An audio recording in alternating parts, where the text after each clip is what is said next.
हाय HS community, स्वागत है आप सबका आपके अपने चैनल हंग्री स्पिरिट्स में। हंग्री स्पिरिट्स देख रहे सारे दर्शकों का मैं अंजू शर्मा दिल से स्वागत करती हूँ। तो आज के सुपर डुपर हैप्पी एपिसोड के बाद हाँ, तो बनता है आपका रिव्यू, मगर सुचि जी का रिव्यू आज नहीं सुनने को मिलेगा क्योंकि वो ट्रैवल कर रही थी। बाकी लोगों का है बहुत ही बढ़िया रिव्यू, तो सुनाते हैं। पहले वही निवेदन, जिन्होंने अभी तक चैनल को सब्सक्राइब नहीं किया है कर लीजिए, साथ में दोस्तों बेल आइकन दबाइएगा ताकि आपको हमारे वीडियोस के नोटिफिकेशन मिलते रहें। शुरू करते हैं अनुपमा से।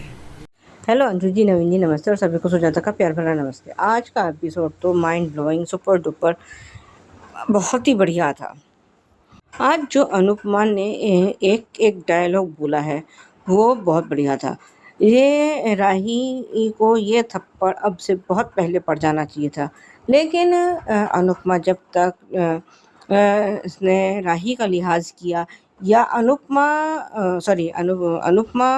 का ये था कि वो अनुज की निशानी है, या अनुज की जान उसमें बसती थी, इसलिए ये उसको झेल रही थी। पर राही ने तो आज कोई कसर नहीं छोड़ी अपनी माँ को सरेआम बेइज्जत करने में। आज ख्याति ने जो बोला कि अगर मुझे तो शर्म आती है कि तुम लोगों को अपनी औलाद कहते हो। अगर तुम्हें ऐसा ही कुछ लगता है तो तुम मुझे भी माँ कहना बंद कर दो। और आज जो ख्याति ने बोला कि अगर कोई कहीं टायर पंक्चर हो रहा हो, या जो उसने एग्जाम्पल दिए थे वो थे तो वसुंधरा के लिए, पर था बहुत बढ़िया।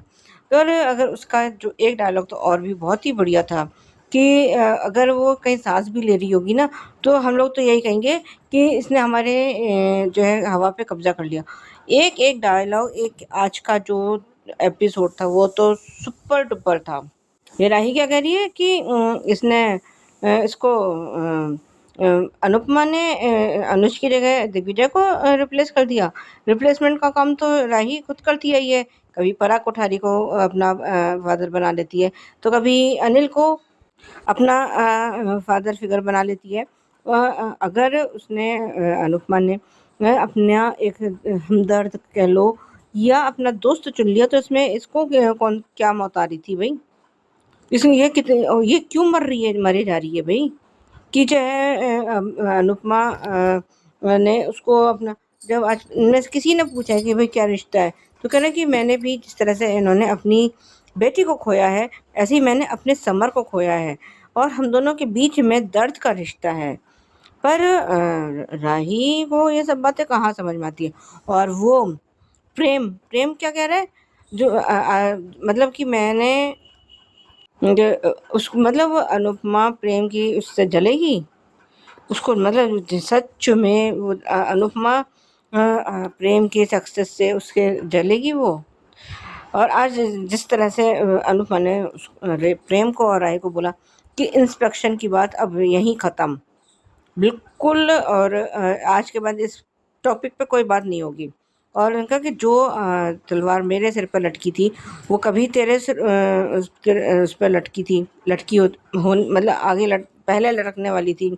जिस चीज़ से मैं गुजरी हूँ उससे तू गुजरती, तो अब जब अगर इंस्पेक्शन में अगर ये कमियां राही पॉइंट आउट करती, तो क्या ये लेकिन ये तो फिर, क्योंकि वैसे भी इसकी तो क्या कहते हैं मेंटेलिटी यही है कि चीटिंग करो। क्योंकि जब इसने डांस रानीज में भी तो राही ने चीटिंग की थी। जब एकदम से ये शायद सेमीफाइनल राउंड था या चौथी राउंड था, इसमें ये एकदम से अनुपमा के सामने आ गई थी, और अनुपमा 2 सेकंड के लिए फ्रीज हो गई थी, और ये वो राउंड ये लोग हार गए थे। तो चीटिंग तो ये इसके उसमें है, राही के उसमें है, अनुपमा के फितरत में नहीं है। और आज तो अनुपमा ने कह तो दिया कि तूने तो मैं तो जिंदा थी तब भी तूने मेरा तर्पण कर दिया। और आज जिस तरह से उसने अनुपमा ने बोला कि दोगली है तू, दोगली बातें करती है, ये एक एक सब शब्द, एक एक चीज़ बहुत बढ़िया थी। और आज जिस तरह से अनिल ने मीता को चुप करवाया है वो बहुत अच्छा था। और नहीं तो मीता भी पटर पटर पटर पटर बोले ही जा रही थी, वो भी चुप होने का कहाँ नाम लेती है। और हाँ, वसुंधरा कोठारी को भी आज उसने एक तरीके से, जिस तरीके से मतलब चुप कराया है अनुपमा ने, वो बहुत बढ़िया था। जब उसने कहा कि हम तो उसकी इनकी बाकी बर्थडे पर आए थे, हम तो विश करने आए थे, हम तो तोहफे लाए थे, तो वो उसने अनुपमा का कहना बिल्कुल सही था कि मैंने आप, वो तो आपकी एंट्री से ही पता चल गया था कि आप किस उससे आए हैं और किस नियत से आप लोगों ने तोहफे दिए हैं। वो तो मैं अच्छी तरह से वो जान ही चुकी थी। पर मुझे वैसे तो आज बापूजी ने भी तोशू पाखी को खूब सुनाया है, पर मुझे एक बात समझ में नहीं आती कि ये बाघ के आगे ये भीगी बिल्ली क्यों बन जाते हैं। मतलब इनके मुंह में जबान क्यों नहीं आती है। जब बापूजी कह रहे हैं कि मैं तुम दोनों को भी एक एक चांटा लगा दूंगा, तो कह रहे हैं कि सबसे पहले आप मुझे चांटा लगाइए। अरे लगाओ ना, उसको उनको बाघ को भी पता चलना चाहिए कि ये मतलब होता क्या है। और आज राही का ये कहना कि मैं ये चांटा भूलूंगी नहीं, तो भूलना चाहिए भी नहीं। और लेकिन आज राही के ऊपर जितनी ये लानतें और जितने ये जो भी मतलब हम अपशब्द सुनने को मिलेंगे, वो तो है ही है। और आज जिस तरह से अनुपमा ने उसको थप्पड़ मारा और अफ़सोस नहीं किया, बिल्कुल भी रत्ती भर अफ़सोस नहीं किया, वो बहुत अच्छा था। और जब दिग्विजय जी ने सब कुछ कहा है कि मैं और जाने लगे हैं, तो उसने कहा कि डंके की चोट पे मैं ये सावी कैफ़े खोलूँगी, और वो दिग्विजय जी को जो है सावी की कसम देके रोक लिया है। और बात तो बड़ी भैया शॉक वाली स्थिति में थी कि ये अनुपमा को हुआ क्या है और ये ऐसा कर क्यों रही है। होना भी ऐसे ही चाहिए। क्यों वो लोगों के हिसाब से जिए। उसकी कोई अपनी ज़िंदगी नहीं है, कोई इच्छाएं नहीं है, या उसकी में कोई अरमान नहीं है, क्या नहीं है। वो हाड़ मास की बनी हुई नहीं है, या वो मशीन है, रोबोट है, क्या है अनुपमा। राही ने समझा क्या है उसको। मतलब अपना तो जो है, और जो है इसने प्रेम और प्रेरणा की दोस्ती पर सवाल क्यों नहीं उठाया। और अगर आज अनुपमा ये राही और दिवाकर के रिश्ते पर सवाल उठा देती, तब ये क्या मुंह दिखाती। और अब देखना यह है कि गौतम इसका कैफ़े खोलने से अब देखना यह है कि गौतम इसका कैफ़े खुलने से रोकने के लिए क्या करता है। आज के लिए भी बस इतना ही। धन्यवाद। Hello Anju ji, Naveen sir and all my friends, मैं ख्याति। आज का एपिसोड सुपर डुपर हिट धमाकेदार था। और क्या कहा तुमने कि अनुपमा तुमसे जलती है। अरे तुमने उसे गुरु माना, लेकिन तुम शिष्य नहीं बन पाए। शिष्य तो वो होता है जो अपने गुरु को गुरु दक्षिणा दे, ना कि उसकी बेइज्जती करे। तुमने तो गुरु दक्षिणा में अनुपमा की बेइज्जती कर दी। और आज सच में दिल को छू गया वो डायलॉग, जब दिग्विजय जी ने कहा कि आज अनुज बहुत दुखी होगा, लेकिन इसलिए नहीं कि तुमने अपनी माँ के साथ इस तरीके से बर्ताव किया, बल्कि इसलिए कि आज उसकी पत्नी अकेली हो गई और तुम सबने उसे अकेला कर दिया। सच में वो बात सुन के तो और श्रुति जल भुनकर राख हो गई। आज अनुपमा ने जो कहा कि माँ बेटी के बीच में मत आना, आज अनु के एक एक डायलॉग, एक एक शब्द पे ताली और सीटी बजाना तो बनता है कि क्या भीगो भीगो के जूते मारे हैं राही को। और कह भी दिया कि तू जब माँ खाना खिलाती है ना बच्चों को प्यार से, तो जब बच्चे सर पे नाचने लगे तो उसे गिराना भी जानती है। और तू कह रही है कि पॉप्स को रिप्लेस कर दिया। अरे जिसके नाम में, अनुज के नाम में अनु छुपी है और सर से लेके पाँव और पैर तक अनुज अनुपमा की है, अनुपमा अनुज की है, उस अनुपमा को तुम कैरेक्टर लेस बोल रही हो। सच में आज तुमने अपने पॉप्स के संस्कारों की धज्जियां उड़ा दी। सच में आज अनु ने सही कहा कि तुम्हारी घटिया सोच एकदम थर्ड क्लास लोगों की तरह है। इतनी चीप कैसे बन गई तुम। और लीला, कौन सा समाज इस समाज की परवाह ना कभी अनुज ने की ना अनुपमा ने की। जब अनुपमा ने अनुज को प्रपोज भी किया तब भी तुम ही थी समाज बनकर खड़ी उन दोनों के बीच में। लेकिन बाकी समाज वालों ने तो उनके प्यार को पहचाना और इसीलिए उतने 4 बोरे भरकर चिट्ठियां भी आई थी उनको आशीर्वाद देने के लिए।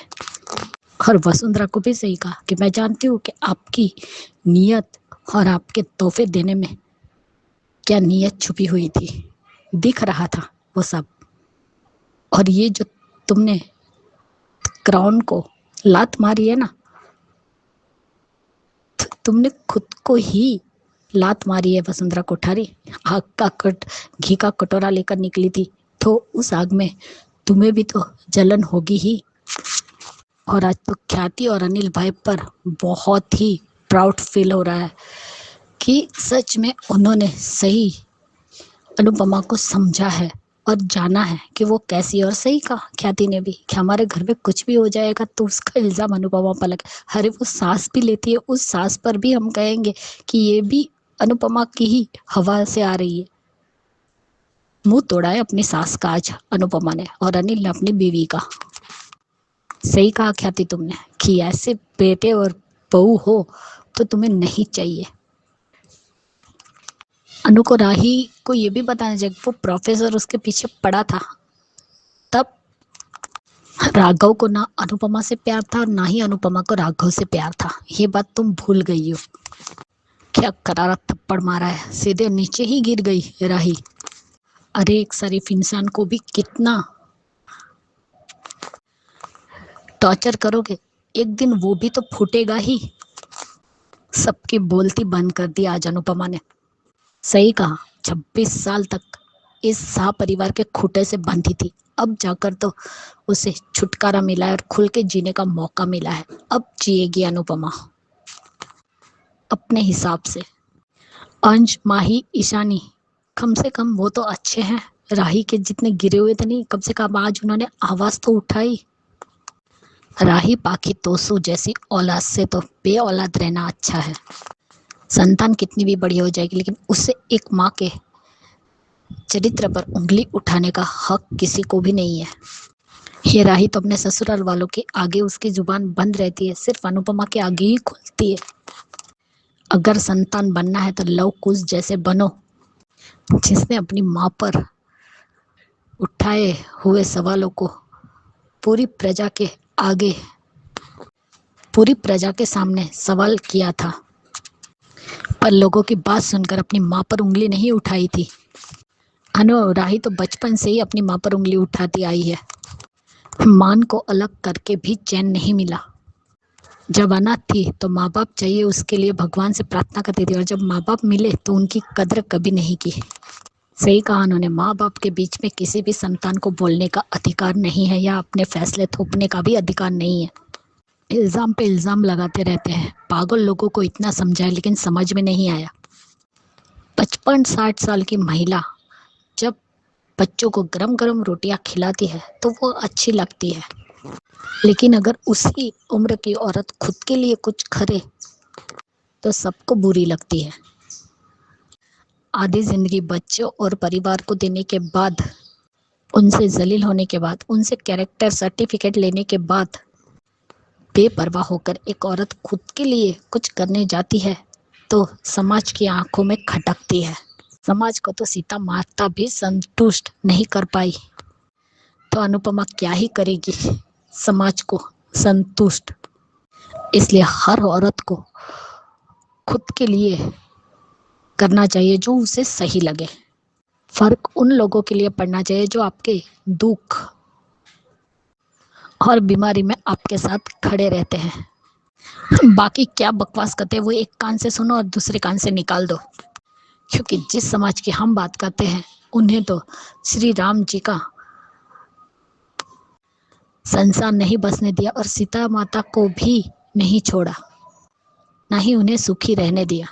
तो अनुपमा और उनके जैसी औरतों को सुखी कहाँ रहने देगा ये समाज। इसलिए वो करो जो खुद को सही लगे। आज फिर से हमारी शेरनी and Anupama is back. Bye guys, good night. Yes Sujata ji, आज के एपिसोड का एक एक डायलॉग सुपर डुपर हिट था, चाहे वो अनुपमा बोले चाहे वो ख्याति बोले। तो बहुत बढ़िया आपने रिव्यू दिया है, और रिप्लेसमेंट की बात आपने बिल्कुल सही कही है कि इसकी आदत तो राही को है।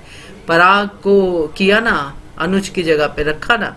और चीटिंग वाली बात भी सही है, चीटिंग तो राही करती है, यहाँ भी कर लेती है अगर उसको मौका मिलता अपने प्रेम के लिए, है ना। बढ़िया रिव्यू। और ख्याति जी आपने बिल्कुल करेक्ट कहा, दिग्विजय की बात सुन के श्रुति की शक्ल देखने वाली थी।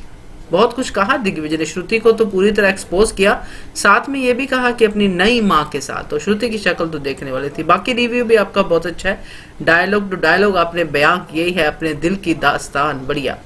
तो ये थे अनुपमा के रिव्यू। अब सुनते हैं ख्याति जी का रिव्यू, ये रिश्ता क्या कहलाता है पे।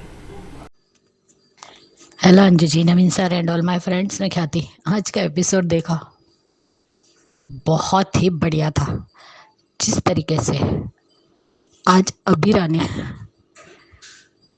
फुफासा और क्रिश की बोलती बन की, और जिस तरीके से उसका कॉलर पकड़ा है, उसे तो ऐसे लग रहा है कि मुझे मेरा गला ही दबा रही है। और सही भी कहा कि अब अगर आपने इसकी बागडोर अपने हाथ में ली है तो ईमानदारी से निभाइएगा। फॉर्म तो आपने ले लिया, लेकिन उसे ईमानदारी से चलाइएगा भी, उस पर कोई दाग नहीं लगना चाहिए। और सही भी तो है ना, धोखा तो किया ही है। और एक बात आज संजय बंसल ने भी अपनी बीवी को कह दी, और विद्या को भी, कि जो खुद गलती कर चुका है उसे दूसरों को ब्लेम करने की इजाजत नहीं है।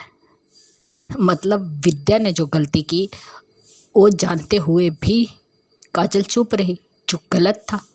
तो आज उससे संजय बंसल को कुछ भी कहने का अधिकार नहीं था। लेकिन सच में कावेरी जी का तो दिल दुखा ही है, क्योंकि भाई वो उनके पति की कंपनी थी, और उस कंपनी में से उस पोते को निकाला जिसने कावेरी जी का हर बार सम्मान ही बढ़ाया था।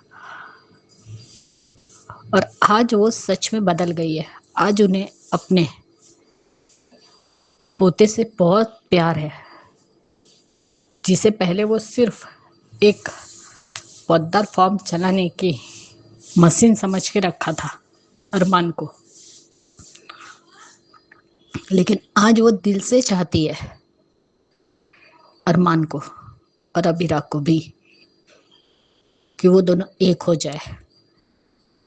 और अबीरा ने भी सही कहा कि आप लोग क्यों बोल रहे हो, आप लोगों को अरमान को देख नहीं सकते कि वो अपने मुंह से एक शब्द नहीं बोल रहा है। उसका चेहरा देखो कि उसे कितना बड़ा झटका लगा है। लेकिन अरमान ये भी जानता है कि फुफासा आग बंद करके भी फार्म चला सकते हैं, लेकिन क्रिस पर भरोसा नहीं है। जो माधव जी की अरमान के साथ जो बातें हुई, उसमें उसने कहा कि फिर क्रिस, तो क्रिस पर उसे 5 पैसे का भरोसा नहीं है। जैसे आज मायरा भी क्रिस से मिलने गई, तो उसने कहा कि आप मेरे साथ इतने पोलाइट है तो आप पापा के साथ क्यों नहीं है। लेकिन बेटा, तुम्हारे चाचू अंधे हो चुके हैं, उन्हें ना परिवार से कोई मतलब है ना ही रिश्तों से। अगर होता तो ये गलती नहीं करते न तुम्हारे चाचा। लेकिन आज जिस तरीके से फिर से मुक्ति को पैनिक अटैक आया, और उस वक्त अरमान उसके साथ था, जो अच्छा भी लगा। और यहाँ पे मायरा की जो प्रॉब्लम थी, वो भी, वो किससे बात करे, वो अपनी चाची तक से बात करना नहीं चाहते थे।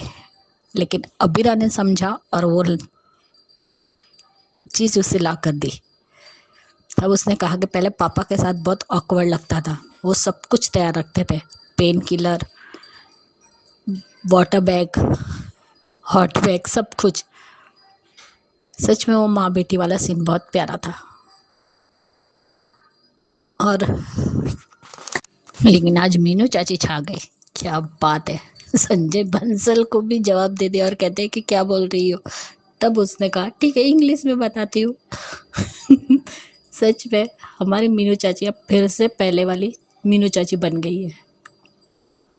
बहुत अच्छा लगता है। और आज तो भाई माधव जी भी बोले संजय बंसल को कि आप मासा किस पर विश्वास करिए, जो पहले एक बार धोखा दे चुका है उसकी फितरत नहीं बदलती है, जो सही भी है, क्योंकि संजय बंसल तो वही है, तो फितरत कैसे बदलेगी। लेकिन थोड़ा सा फर्क है, इस बार उन्होंने कंपनी बचाने के लिए ये कदम उठाया है। पहले कंपनी हड़पी थी, उन्होंने धोखे से अपने नाम करवाई थी, लेकिन इस बार कंपनी को बचा रहे हैं, जो अरमान ने माधव जी से भी कहा, जो बिल्कुल सही था। लेकिन आज हमारी शेरनी जाग गई, जिस तरीके से उसने कहा कि जंगल का एक उसूल है, मेमना शेरनी से डरता है। मजा आ गया। बोलती बंद हो गई लेकिन संजय बंसल की। अब देखने में मजा भी आएगा। और आज जो मुक्ति ने कहानी सुनाई चिड़िया की परिवार की, कि उस आदमी ने जाल बिछाया, तो वो बहुत प्रयत्न कर रहे लेकिन वो जाला नहीं काट सकते, लेकिन सब मिलके उड़ गए।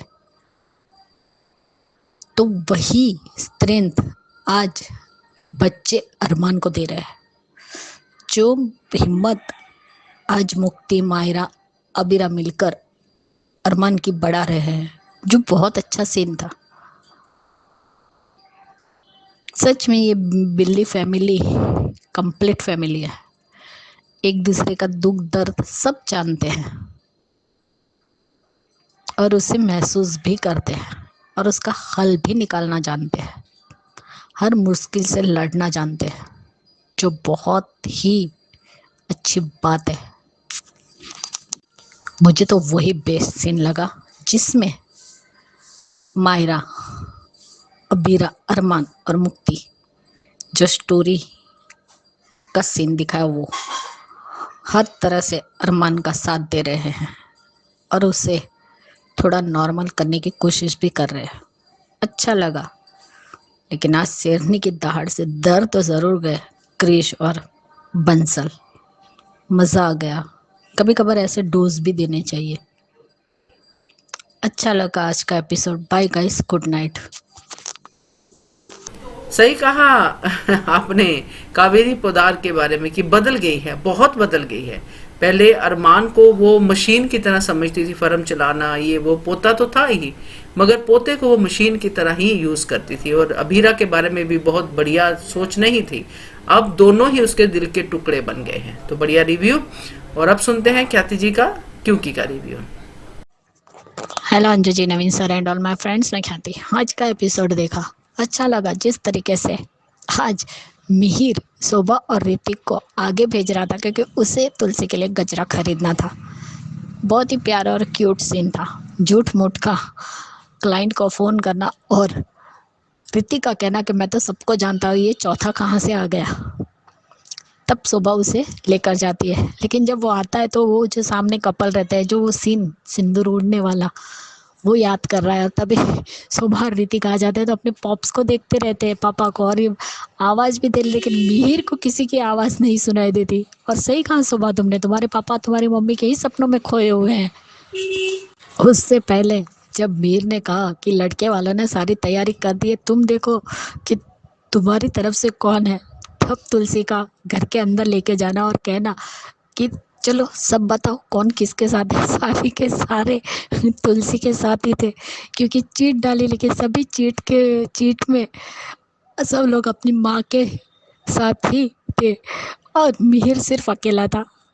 लेकिन मिहिर ने कहा मैं अकेला कहाँ हूँ, जहाँ तुम वहाँ मैं भी हूँ। बहुत प्यारा सीन था। और जिस तरीके से बाद में तुलसी कान पकड़ के माफी भी मांगती है कि माफ, सॉरी, वो सीन भी प्यारा था।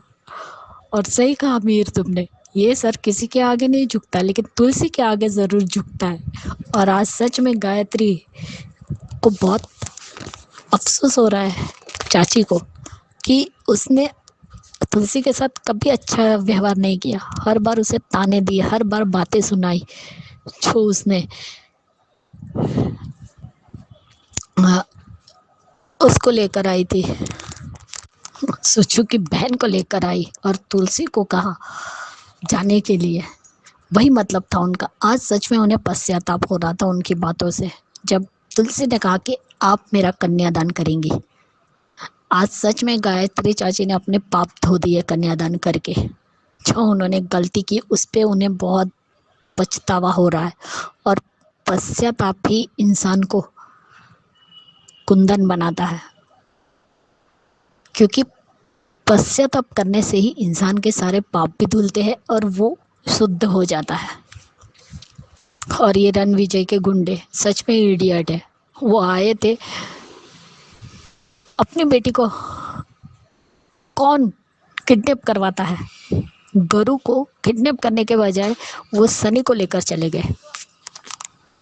सच में इडियट है। जब वो फ़ोन करता है तो उसे ये थोड़ी पता था कि सनी को किडनैप कर लिया है। उसे तो यही लगा, जब गरु आके बोलते कि सनी हमें नहीं मिल रहा है, तब वो कहते ठीक है मैं देखने जाती हूँ, तुम यही बैठना। बच्चे लुक्का छुपी खेल रहे थे, उस पर्दे के पास से वो हट गई और सनी वहाँ आ गया, जिसकी वजह से वो किडनैपर बिना देखे ही सनी को उठा कर लेकर चले गए। और जब सनी नहीं मिला तब जाकर उसे रणविजय की बातों पर यकीन हुआ, क्योंकि उसने कहा कि तुम्हारी बेटी तो मेरे पास ही है, मेरे सामने ही है। लेकिन वो सनी था, इसलिए उसने अजय को सब कुछ बता दिया। लेकिन आज भी परी अजय से ही प्यार करती है, क्योंकि जब अजय की वो राह दिख रही थी जब शादी शुरू हो रही थी तब, और जब अजय आया तो उसे खुद जाकर उसका वेलकम करके लेके आई। तो अब भाई को भी सोचना चाहिए कि परी सिर्फ अजय से प्यार करती है, उससे प्यार नहीं करती वो। अब उसे सोचना चाहिए ये शादी करने से पहले। और जिस तरीके से उसने अजय को सब कुछ बताया और दोनों मिलकर गए अपने बेटे को बचाने, तब उसने कहा कि तुम्हारे जैसा इडियट कोई नहीं होगा। तुम्हारे पागल गुंडों ने गरु को नहीं, सनी को, जो अजय का बेटा है, उसे लेकर आए। तब वो जाकर देखता है और मारने गई, लेकिन रणविजय ने उसका हाथ पकड़ लिया, वरना वो मारती। लेकिन लगता है यहीं पे हाथापाई में ही परी से उसका खून हो जाएगा, लेकिन वो सेल्फ डिफेंस में होगा। जानबूझकर या प्लानिंग से किया होगा खून नहीं होगा। और आज रियो को करण कहता है कि ट्रस्ट मी। वो कैसे ट्रस्ट करे? कम से कम तुम ये तो बता सकते हो ना कि तुम्हारे पापा इस दुनिया में नहीं रहे, उनकी डेथ हो चुकी है, या तुम उसे सारी सच्चाई बता देते। अब वो उतना तो समझदार है ही कि वो उतना तो समझ ही पाएगा कि उसके पापा गलत थे या सही थे, क्योंकि उसने उसकी माँ के साथ तो शादी की, लेकिन इंडिया आने के बाद एक श्रद्धा नाम की लड़की से भी शादी की, और उसके ही श्रद्धा और अंश का बेटा एकलव्य था। अभी ये बात तो उसने बताई नहीं कि उसकी नंदनी के साथ भी शादी हुई थी, यानी अंश ने तो 3 शादियां कर ली। वाह! श्रद्धा वाली बात पता है और नंदनी वाली बात पता है, सिर्फ नियति वाली बात नहीं पता थी। लेकिन वो ट्रस्ट कैसे करेगा जब तुम उससे सब झूठ पर झूठ बोले जा रहे हो? सच बता दो उसके पिता के बारे में। हमें ये तक उससे आज पता चला कि उसके दादा दादी भी है, उसका परिवार है, भाई बहन है। करण ने गलत तो किया और फिर कहता है कि ट्रस्ट मी। कैसे ट्रस्ट करे तुम पर? रियो अपनी जगह बिल्कुल सही है, लेकिन करण अपनी जगह पूरी तरह गलत है। अब प्रीकेप में तो देखा, रियो आ ही गया घर के बाहर, यहाँ परी भी जेल में चली गई, गिरफ्तार हो गई। तो अब देखते ये सारे तूफानों से तुलसी कैसे लड़ेगी। लेकिन जहाँ मिहिर और तुलसी की बातें आती है, सच में मिहिर का मजाक करना और मस्ती करना और तुलसी को छेड़ना बहुत ही अच्छा लगता है। अब कल देखते हैं रणविजय का खून कैसे होता है। और परी ने बताया, वो भी आधी अधूरी बात बताई मुन्नी को। सच बता देती, पूरा सच बता देती तो कम से कम मुन्नी मदद तो कर सकती, बाद में पुलिस को भेज सकती थी। एक तो ना दोनों पैसे लेकर गए, ना किसी को बताया, ना ही पुलिस को खबर करे। बाद में कब करेंगे? वहाँ हादसा होने के बाद पुलिस को खबर करेंगे क्या? कुछ भी नॉनसेंस बता देते हैं और दिखा देते हैं। मुन्नी ने तो सामने से कहा मैं कोई मदद कर सकती हूँ। बता देना चाहिए था ना कि तुम फोन करो, सारी सच्चाई बता देती कम से कम, तो वो मदद तो करती। Bye guys, good night. Yes Khyati ji, Digvijay के गुंडे बड़े इडियट हैं। उनको पता ही नहीं चला बच्चा कौन है, उससे लिपटा लिपटा बच्चा ही लेके भाग गए। और बढ़िया है, बिल्कुल परी अजय से ही प्यार करती है। आपने कहा बिल्कुल सही कहा है, क्योंकि वो दिखता है, जैसे आपने भी कहा कि अजय को लेने के लिए उठी, और जो भी उनके बीच में जो भी बॉन्ड है वो दिख रही है। तो बढ़िया review, thank you so much. तो ये थे दोस्तों आज के रिव्यूज, कैसे लगे आपको जरूर कमेंट करके बताइएगा। देखते रहिए channel Hungry Spirits. Thank you so much. Subscribe to our channel by clicking the subscribe button. Click the bell button and enjoy the latest uploads from our channel.